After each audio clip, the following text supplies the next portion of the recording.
Un code de bonne conduite pour les partis politiques et les candidats aux différentes élections de 2016 dans notre pays devait être signé hier au cours de la réunion du Conseil national de dialogue politique. La signature a été reportée, le temps de mieux peaufiner le texte. On en parle dans cette édition. Et puis le ministre de la Santé publique a inauguré ce matin le centre de santé intégré du quartier Route Filengue. C'est dans le 3e arrondissement communal de la ville de Niamey. Manu Agali a également procédé au lancement des travaux de construction de d'autres nouveaux CSI plutôt dans le quartier Bassoura. On en parle également dans cette édition. Mesdames, Messieurs, bonsoir à toutes et à tous et bienvenue dans cette session d'information sur la télévision Labari.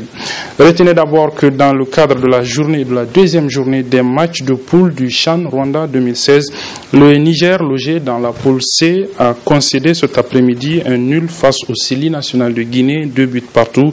Score nul également entre les deux autres équipes de cette poule, le Nigeria et la Tunisie, qui ont donc également livré un match nul, 1 but partout.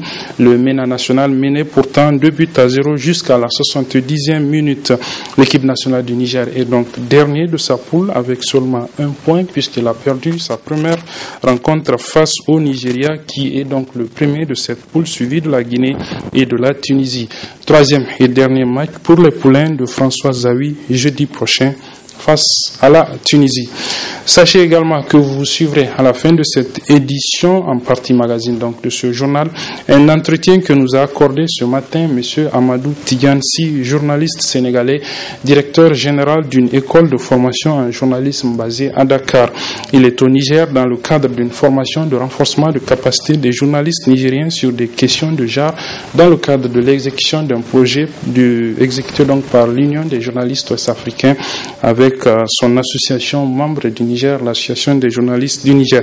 L'entretien a bien évidemment porté sur cette formation, mais aussi sur la pratique du journalisme au Sénégal et au Niger, mais aussi et surtout sur les questions d'actualité dans ces deux pays. Je propose donc de suivre un extrait de cet entretien, notamment sur son analyse sur la situation politique dans notre pays à moins d'un mois des élections présidentielles du 21 février 2016. On suit de loin. La conclusion que j'en tire, encore une fois, c'est que c'est notre classe politique qui manque de maturité. Je crois qu'on est encore à l'étape des petites querelles. Je crois qu'il y a un manque de maturité. Moi, c'est tout ce que je vois, c'est la lecture que je fais sur un grand nombre de pays africains. C'est valable pour le Niger, c'est valable pour d'autres pays. Je crois on devrait arriver à redonner à la politique qu'il y ait un peu plus de classe, un peu plus d'élégance dans la politique, que ce ne soit pas des attaques personnelles, que ce soit des projets de société, qu'on discute de projets de société. On va aller vers des élections. Je suis venu, ça fait 2-3 jours que je regarde les médias. Tous les débats portent sur les arrestations. J'ai pas vu un candidat qui parle de son projet de société. Qu'est-ce qu'il a envie de faire? Vous voyez, cela vous dit où est-ce qu'on en est. Qu'est-ce que j'ai envie de faire pour le Niger? Je crois que ça devrait être le projet de n'importe quel candidat. Je crois que le débat et les médias aussi devraient aider à amener ce débat vers ça, au lieu que ça porte sur des attaques sur des personnes, que ce soit sur le président, que ce soit sur l'opposition. Je crois qu'on devrait pouvoir dépasser cela et poser les vrais problèmes. Où sont les vrais enjeux pour le Niger? Voilà, entretien donc à suivre dans son intégralité à la fin de ce journal. Je vous le disais donc en titre, la réunion du Conseil national du dialogue politique, une réunion donc du Conseil national du dialogue politique s'est tenue hier avec à son ordre du jour plusieurs points, notamment la signature par les différents partis politiques et les représentants des candidats aux différentes élections de notre pays d'un pacte de bonne conduite. Seulement, la signature de ce pacte n'a pas eu lieu puisque le texte a été jugé insuffisant par certains partis politiques. Je propose de suivre le résumé de cette réunion du CNDP présidée par son président, M. Brigitte Raffini, Premier ministre, avec nos reporters Sadou Doumi et Hassan Saleh Mustafa.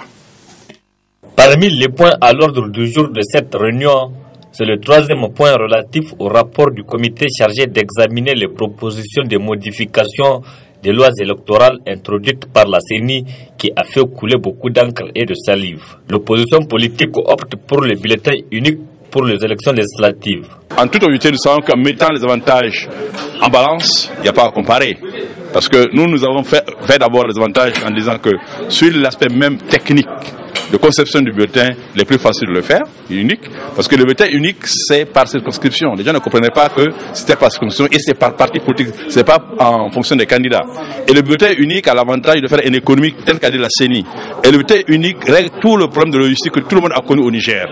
Et tout le monde sait qu'au Niger, chaque fois qu'il y a un vote, on apprend que dans telle localité, les bulletins d'un tel parti ne sont pas parvenus. Or, quand c'est le bulletin unique, mais cela sera valable pour tout le monde.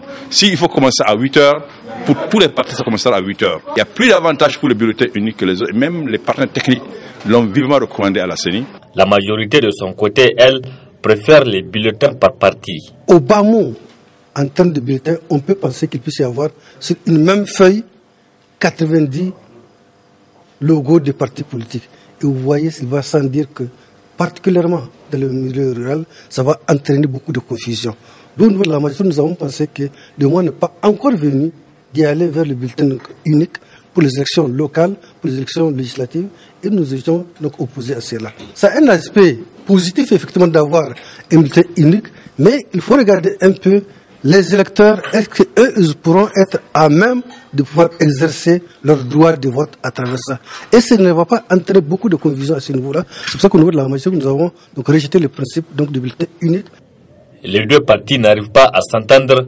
Le président du Conseil national du dialogue politique, CNDP, fait cette proposition. Nous ne pouvons pas tout de suite, en tout cas, envisager la solution à ces questions qui relèvent de la loi. Que ce soit la question du bulletin unique concernant les autres scrutins, que ce soit la question du vote par témoignage. Donc, pour ces questions principalement qui relèvent de la loi, nous sommes obligés, pour le moment, de considérer que nous devons observer, nous en tenir aux dispositions légales actuelles. Présent à la réunion, le ministre délégué à la décentralisation a annoncé l'augmentation du nombre de conseillers qui passe désormais de 3434 à 4212, soit 778 de plus pour se conformer à la loi relativement au dernier recensement général de la population. Sit-in ce matin au ministère de la fonction publique des militantes et militants du syndicat national des agents contractuels et fonctionnaires de l'éducation de base, le SINASEB. Ils sont allés exiger de ce ministère la prise en compte de leurs revendications à travers le respect du protocole d'accord qui les lie. Michel Deji et Sadoudoumi pour le résumé. Ils sont venus pour marteler leur mécontentement après avoir organisé plusieurs manifestations s'inscrivant dans ce sens. La plupart des problèmes que nous avons doivent être réglés par le ministère de la fonction publique, notamment la question concernant le recrutement à la fonction publique, la question du spécial A et B, la question des affectations arbitraires que nous sommes en train de subir, la question des résiliations ou de révocation, si vous voulez, au sein de la fonction publique, la question, n'est-ce pas, du statut général du statut particulier des enseignants et la question de la grille salaire. Toutes ces questions-là sont des questions qui doivent être réglées par le ministère de la fonction publique, parce que c'est ce ministère qui a en charge la gestion des textes et la gestion du personnel, en tout cas de l'administration nigérienne. Un sit-in qui se tient après bon nombre de rencontres infructueuses entre les membres de ce syndicat et leurs autorités de tutelle. Des engagements formels ont été pris par rapport en tout cas à ces greffes que nous venons de porter tout à l'heure sur ce ministère. Mais très malheureusement, entre ce qu'il nous dit et ce qui se passe sur le terrain, c'est tout autre chose. Aujourd'hui, lorsque vous prenez le problème des camarades du spécial A et B, ce qui fait le plus mal, c'est que des camarades aujourd'hui ont été révoqués, alors que d'autres continuent à prendre recours à l'université avec leur salaire, tout simplement parce qu'ils ont des protections, parce qu'ils sont protégés par en tout cas des hauts responsables de l'administration nigérienne. Donc voyez-vous qu'on ne peut que parler d'une double justice et au vu et au su de tout le monde aujourd'hui entre la fonction publique, l'enseignement primaire et le ministère des Finances. Nous voulons véritablement savoir où sont passés les 476 postes budgétaires qu'on devrait attribuer à nos camarades depuis plus d'un an et demi aujourd'hui. La fonction publique nous a dit que c'est au niveau de l'éducation nationale. L'éducation nous fait comprendre que c'est au niveau du ministère des Finances. Mais nous pensons quand même que pour nous aujourd'hui, ce qui est important, c'est qu'on puisse libérer les postes budgétaires de nos camarades, c'est qu'on puisse corriger ce qu'il y a à corriger, c'est qu'on puisse également ouvrir le recrutement au titre de l'année 2015. Nous sommes déjà presque en fin janvier 2016. Je vous assure que le recrutement 2015 n'a pas encore été engagé. Si leur situation n'est pas améliorée en cette veille d'élection, le SINASEB menace d'observer dans les jours à venir d'importantes actions syndicales visant à contraindre le gouvernement à prendre en compte leurs revendications. Voilà, un mouvement de grève en perspective dans le secteur de la santé et c'est à l'appel du syndicat des médecins spécialistes qui va encore cette fois-ci exiger du gouvernement le rehaussement des primes de spécialisation pour l'ensemble de ses militants. Ibrahim Abdou et Ousmane Sidikou. Les médecins spécialistes ne démordent pas et le bout du tunnel pour eux semble ne pas être pour bientôt. Ils persistent et radicalisent, même si selon eux le cadre créé n'est que pure diversion, juste pour amuser la galerie. On a utilisé toutes les solutions. Les solutions, c'est à savoir passer dans les salons de tous les dignitaires de ce régime, tous ceux qui peuvent expliquer, toutes les institutions responsables. On est passé, on leur a expliqué. Ils ont fait leur plaidoyer. C'est ce qu'ils peuvent faire. Mais au finish, rien ne tombe. Donc, la seule chose aujourd'hui que la Constitution, que le droit nous donne, c'est la grève. Aussi longtemps qu'on refusera à nous reconnaître à notre propre valeur, on va continuer à observer la grève. Nos militants, en fait, peut-être l'information, ce que je vous donne, c'est même les militants qui nous mettent la pression. Ils pensent que la façon dont nous conduisons le mouvement est même trop lent et qu'il faut même aller à des grèves peut-être illimitées au lieu de faire des grèves de 2 semaines, 10 jours, 15 jours. Quant au caractère répétitif de leur grève, c'est tout le contraire de ce que pourraient penser certains esprits malins. Concrètement, qu'est-ce qui s'est passé aux négociations? Vous vous souvenez très bien qu'au début, en 2013, quand on a commencé à discuter, la revendication c'était de l'ordre de 300 000 francs. 300 000 francs par mois par spécialiste. On est retombé jusqu'à un arrangement qui est de l'ordre de 87 000 francs. C'est cet arrangement-là qui est passé en conseil de cabinet au moins 4 fois et qui s'est vu encore rejeté. Et au cours de ces négociations, à la place de ces 87 000-là, ils nous ont mis 17 000 francs sur la table. 17 000, on s'est dit, bon écoutez, c'est tout au plus du ridicule, c'est se moquer même de nous, à la limite, c'est pas pour acheter des cacahuètes. On a même posé la question, parmi eux, qui peut accepter d'aller faire 4 ans, 5 ans, sinon plus d'années d'études et venir, ce que tu vas gagner sur ton salaire, c'est 17 000 francs. Donc on a dit que c'est du ridicule, c'est de la digression. Et après on dit non, on va encore fournir un effort pour aller jusqu'à 22 23 000 francs.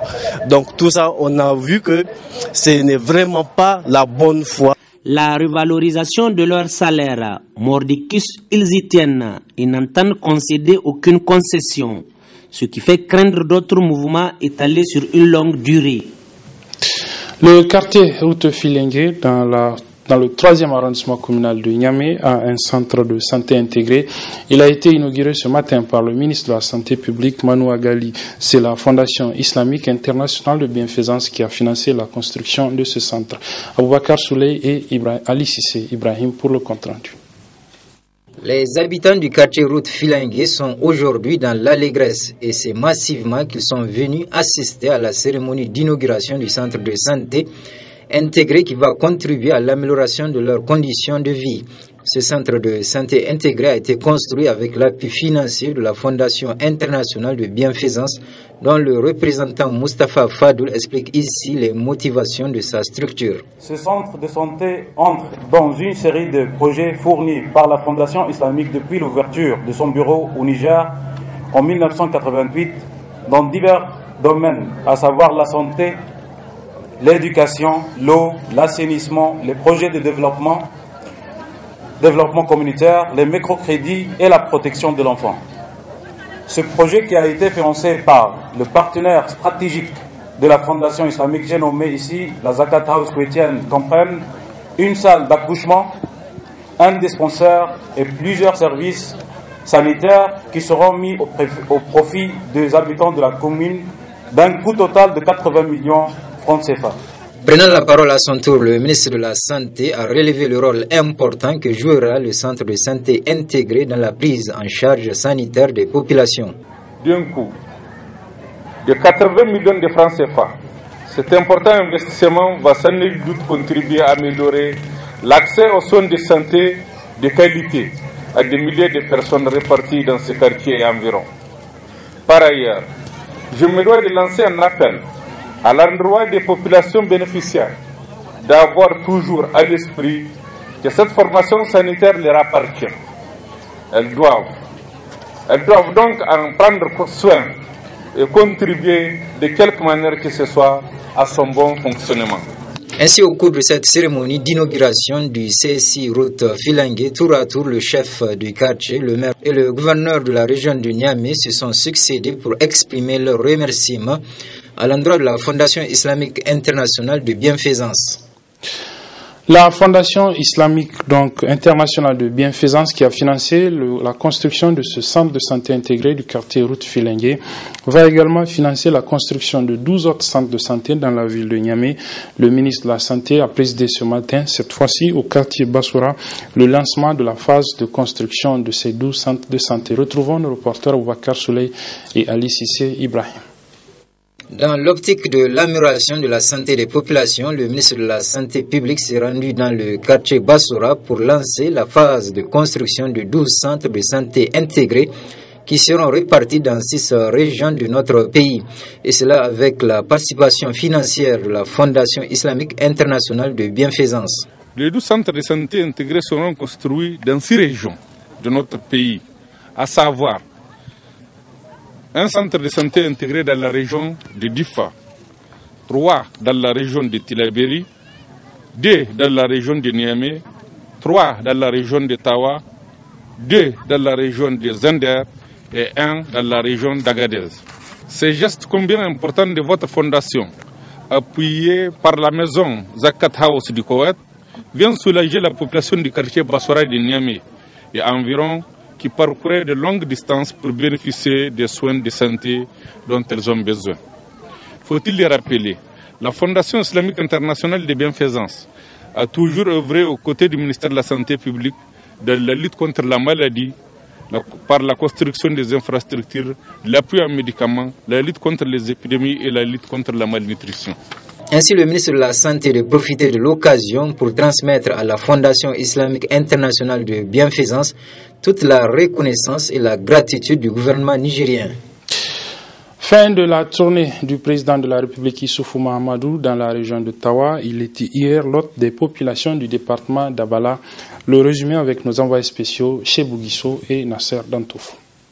Après le lancement des travaux de bitumage de la route Ilela Bagaroa mardi 19, le meeting de Tintabradan le mercredi 20, c'est jeudi 21 janvier, le président Issoufou boucle sa tournée de contact avec la population à Abalaka pour le compte de la région de Tawa. Comme à toutes les étapes. À Abalak aussi, l'accueil était de taille, le même enthousiasme, le même slogan, Kai Mungani Mungode, pour un département qui renaît grâce aux multiples réalisations du programme de la Renaissance. La population d'Abalak aussi s'approprie le slogan, Kai Mungani Mungode, Kuma Muna Son Ali. C'est pourquoi, en guise de reconnaissance, la population de Black s'engage à s'investir pleinement en but de vous assurer une éclatante victoire aux élections de 2016 et cela dès le premier tour, Inch'Allah, afin que vous continuiez à la servir. Ainsi, elle trouvera sans nul doute les solutions à ces problèmes qui sont entre autres la construction de la route Ablak-Dakoro en passant par Kulki, la construction du tronçon Ablak-Tintabraden, le fonçage d'un deuxième forage profond dans la ville d'Ablak, car la population a plus que doublé, et aussi dans d'autres localités où le problème d'eau se pose avec acuité. L'extension du réseau électrique dans la ville.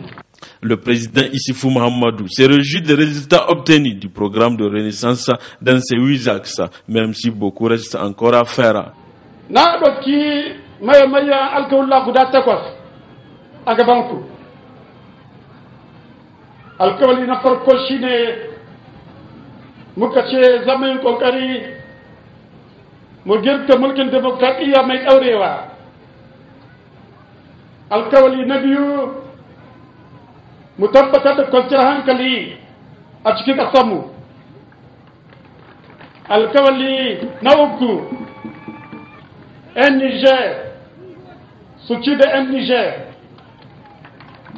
Alkawali na hudu aikin jaran ƙasa, yin hanyoyi na mota, ba da lantarki, kai har da jirgin ƙasa mun ɗauki alkawali za mu yi. Alkawali na biyar shine a bunƙasa ilimi a cikin ƙasa.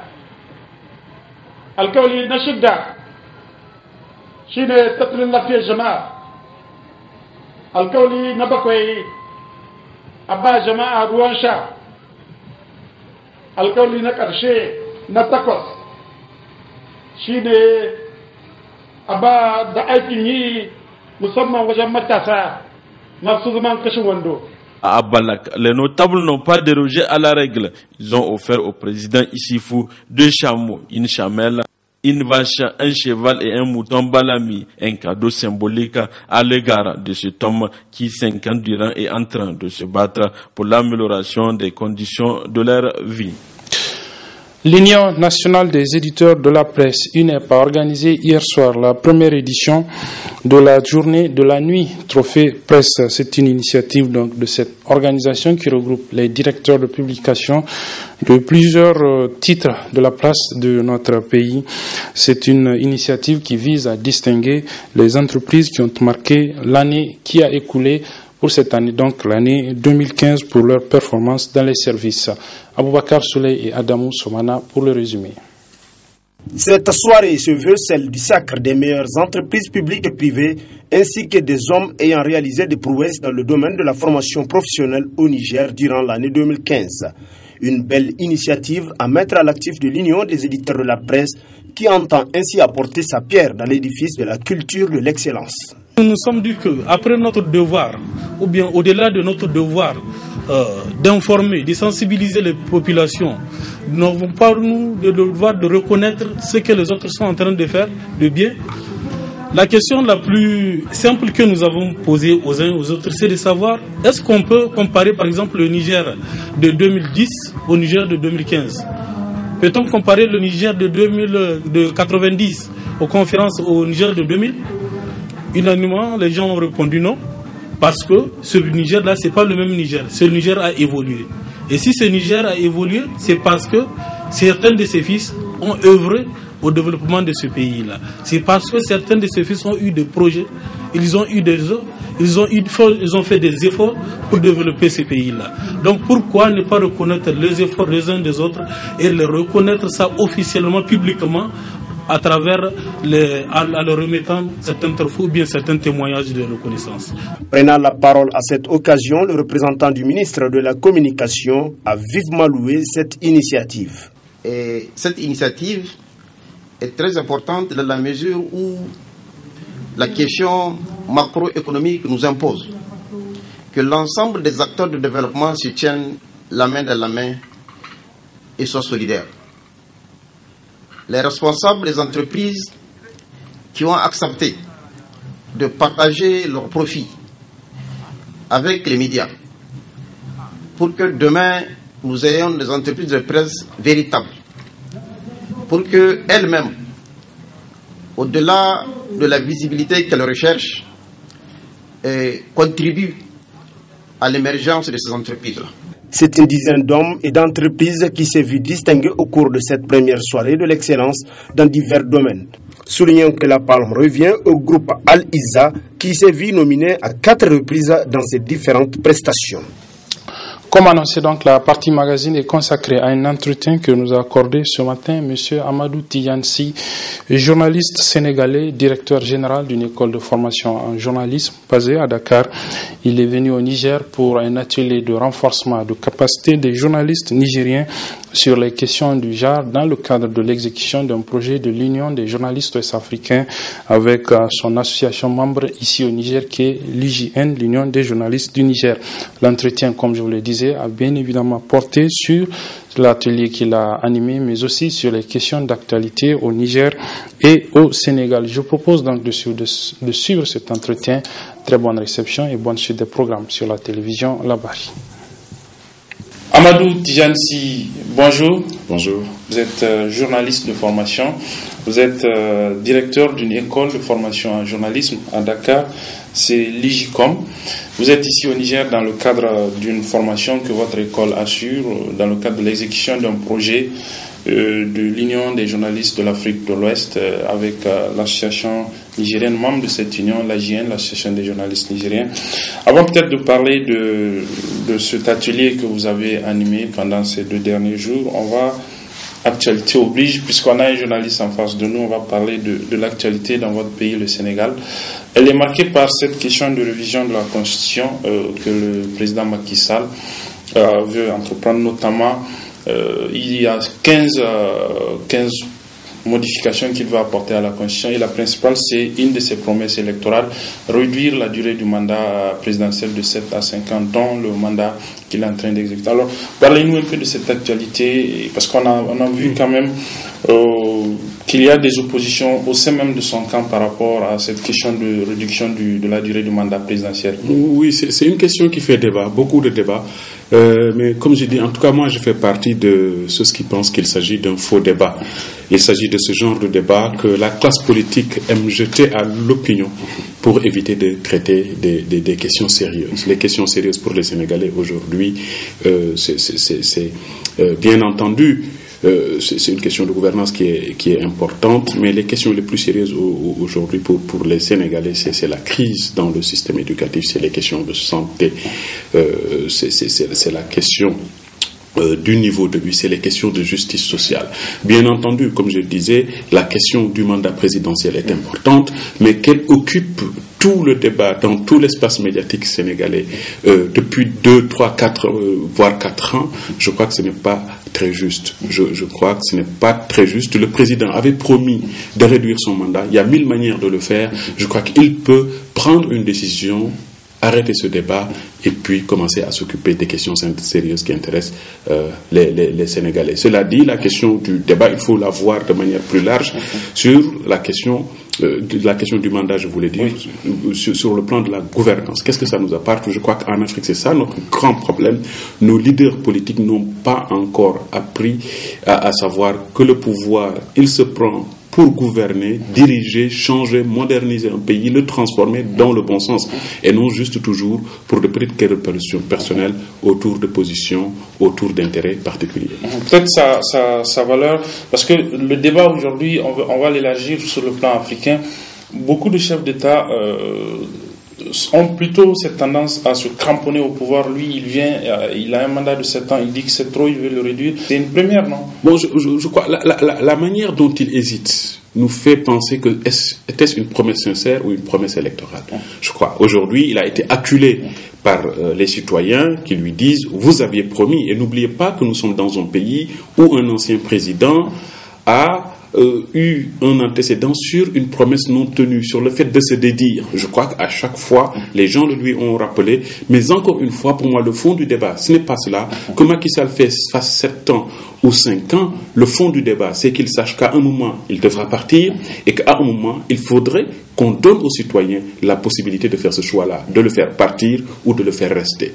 De toute façon, je crois, au Sénégal, c'est vrai, on ne peut pas insulter l'avenir, mais je crois qu'aujourd'hui au Sénégal il sera extrêmement difficile pour un président de dire que je m'accroche au pouvoir. Je crois qu'il y a certains pays aujourd'hui en Afrique qui ont acquis ce stade-là où les populations savent qu'il n'est plus question qu'un chef d'État reste éternellement au pouvoir, qu'il reste à vie au pouvoir. Je crois que c'est des questions évacuées. C'est vrai que ça pollue le débat, mais encore une fois pour moi ça nous distrait.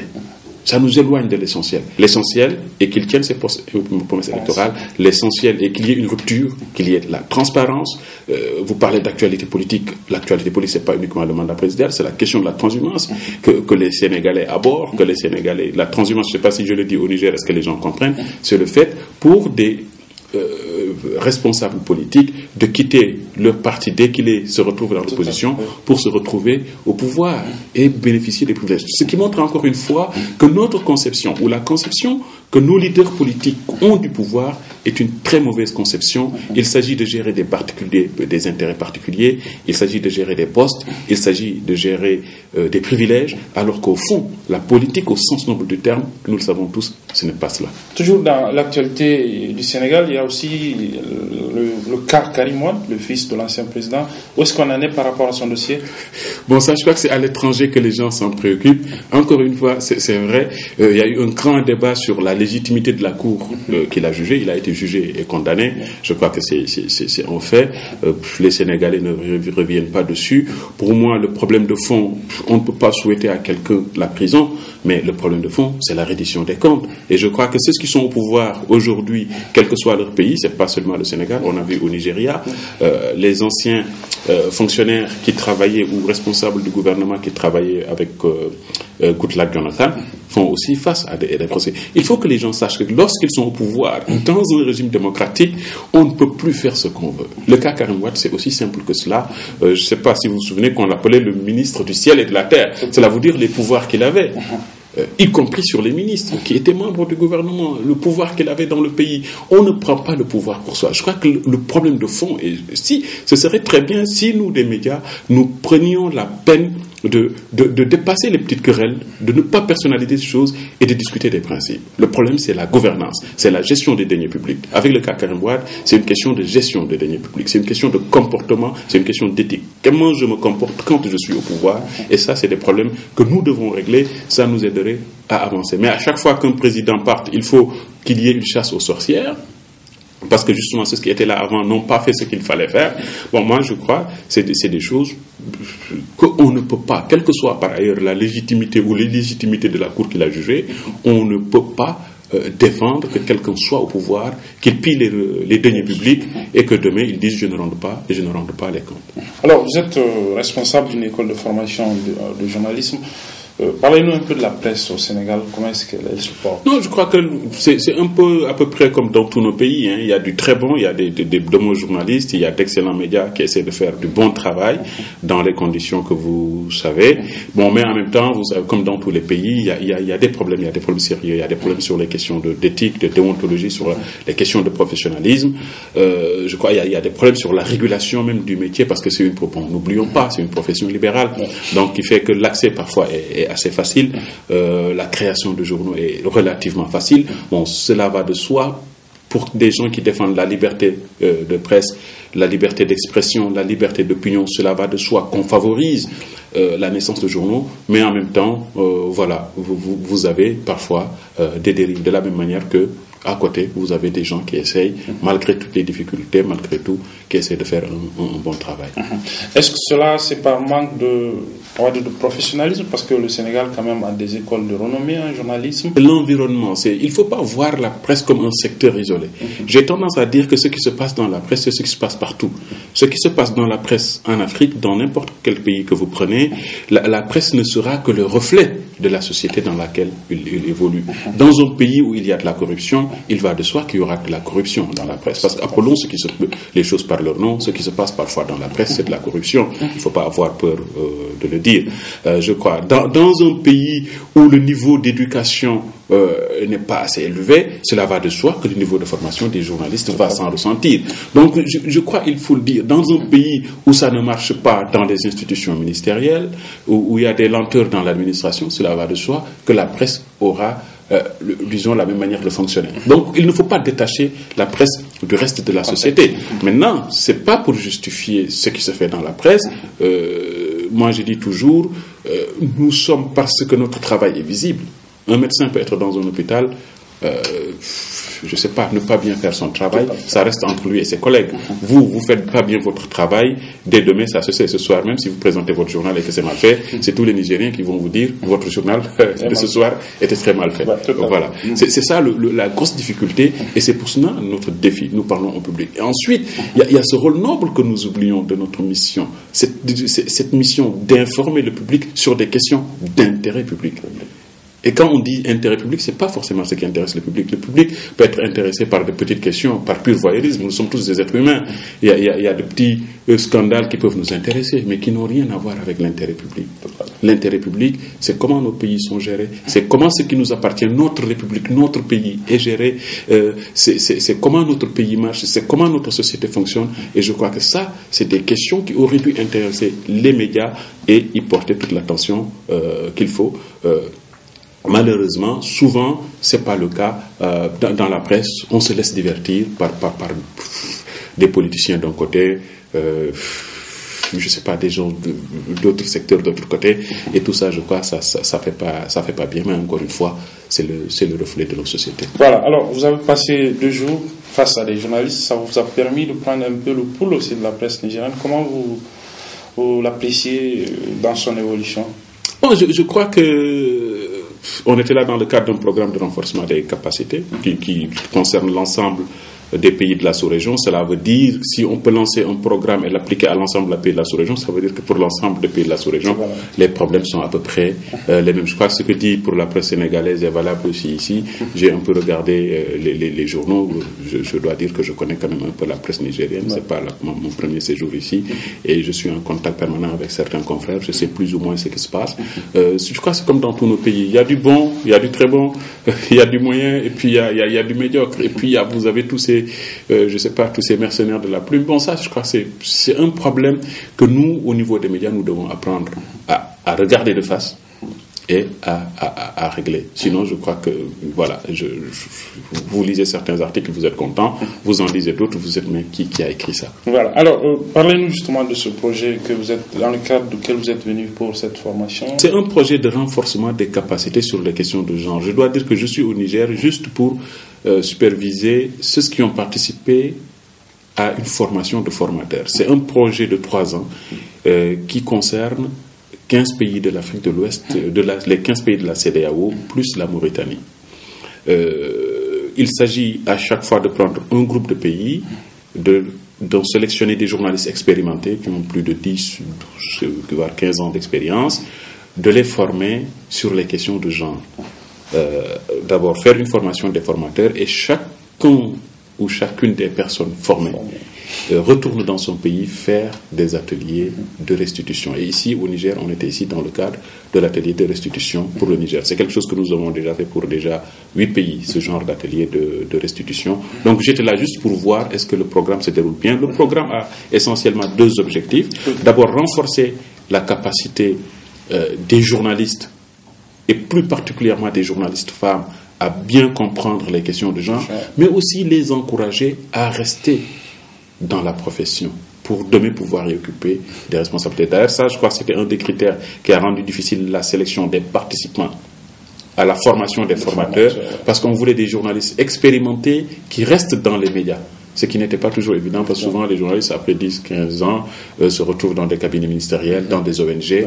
Un des objectifs, c'était d'avoir des gens qui sont restés dans les médias après, qui ont fait une longue carrière, de les aider à renforcer leurs capacités sur cette question et d'aller partager ce qu'ils ont appris après avec des journalistes plus jeunes dans leur pays. Voilà essentiellement de quoi il s'agit. Là, nous venons de faire pratiquement la moitié. Je crois qu'il reste une année avec 6 derniers pays d'Afrique de l'Ouest et le programme sera achevé. Ça s'est bien passé ici? Oui, ça s'est bien passé en dépit de quelques difficultés, je crois, comme je disais tout de suite. Mais dans l'ensemble, je crois que ça s'est bien passé. Les gens étaient là, je crois que les participants ont apprécié. Ce que, en tout cas, moi, si j'avais un petit message, je ne sais pas si je suis bien placé pour le faire, ce serait juste de demander plus de professionnalisme et plus de sérieux, plus de respect pour notre profession. Comme je dis, nous avons tous d'abord une obligation de loyauté vis-à-vis des publics, donc, probablement vis-à-vis de nos employeurs, mais plus encore vis-à-vis du public et plus encore vis-à-vis de la profession. Parce que je suis convaincu, je le dis tout le temps, que comme avait dit Gabriel Garcia Marquez, c'est une des plus belles professions du monde, sinon la plus belle profession du monde que nous exerçons. Ça m'amène justement à vous demander de nous parler un peu de votre école. Elle est créée depuis quand? Comment est-ce qu'on y accède? C'est une école très très jeune qui a été fondée en 2011. C'est justement parce que en voyageant à travers l'Afrique et moi-même étant promoteur d'un média qui a vraiment choisi de travailler, comme je disais, sur des questions de fond. On refuse de se laisser distraire, justement, ce dont je parlais. Il était parfois difficile de trouver des journalistes avec un bon niveau, bien qu'on soit au Sénégal. Donc, plus ce que je voyais un peu partout en Afrique, j'ai senti qu'il y avait un besoin de renforcer la formation. Au départ, il était question d'avoir un centre de perfectionnement. Mais après, je me suis dit peut-être qu'il fallait commencer par la formation à la base et allier ça avec les perfectionnements, exactement le genre de programme que l'UJAO nous a confié. Pour ce qui est des cycles classiques, pour avoir une licence en journalisme, c'est ouvert aux bacheliers comme partout.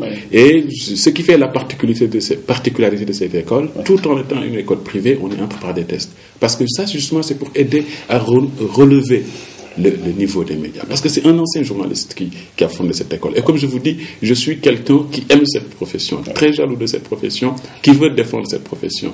Je me dis, quand cette profession est insultée, je me sens insulté personnellement. Donc il y a un peu cette part de moi-même que j'essaie de transférer dans cette école. Là, on vient de sortir la première promotion et ça coïncide avec un moment important où des partenaires sont venus nous rejoindre et partagent nos valeurs, qui va lui donner un nouvel envol. Et je crois que ça va ouvrir l'opportunité à d'autres portes. Déjà, à partir de cette année, on va lancer un master, plus sur la communication, sur l'étude des médias, parce que là, je crois, le journalisme, à partir de la licence, les gens ont déjà fait l'essentiel de ce qu'il fallait. Voilà à peu près pour ce qui est de l'école. Comment on y accède, même étant d'un pays comme n'est pas le Sénégal, on peut y accéder? Non, c'est une école. Moi, j'ai une vision panafricaine des choses. Je suis sénégalais par mon passeport, mais je me sens africain. Quand je suis au Niger, je me sens aussi bien à l'aise que quand je suis à Dakar ou à Ouagadougou. C'est une école qui est ouverte à tous les Africains.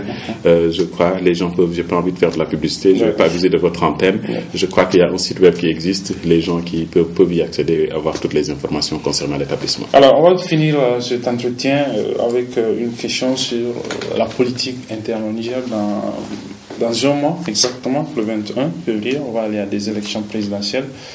Vous suivez cette actualité politique, comment vous l'appréciez depuis le Sénégal?